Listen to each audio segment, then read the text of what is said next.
Hey there, workshop warriors! Today I'm diving into the must-know safety tips for your CNG conversion workshop.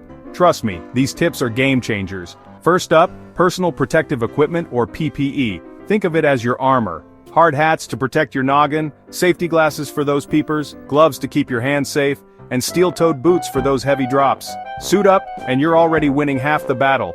Now let's talk ventilation and gas detection. Proper ventilation keeps fresh air flowing and prevents gas buildup. But don't forget those gas detectors. They're your sentinels, alerting you before things get risky.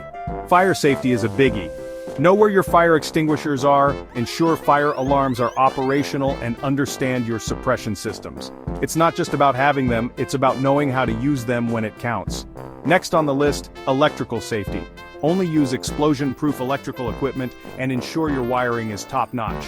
One spark can spell disaster, so let's keep it safe and secure. Handling and storing CNG cylinders, it's all about respect. Store them upright, secure them properly, and always transport them with care. Treat every cylinder like it's a live bomb and you'll be golden. Emergency procedures, know them like the back of your hand. Evacuation routes, first aid kits, and emergency contacts should be second nature. When things go south, quick action saves lives. Finally, let's talk training and certification. Regular training keeps you sharp, and certification ensures you're up to date with the latest safety protocols. Competency assessments help identify areas for improvement, keeping you and your team at the top of your game. So there you have it, folks. Your essential safety guide for a CNG workshop. Stay safe, stay smart, and keep those conversions rolling. Catch you next time.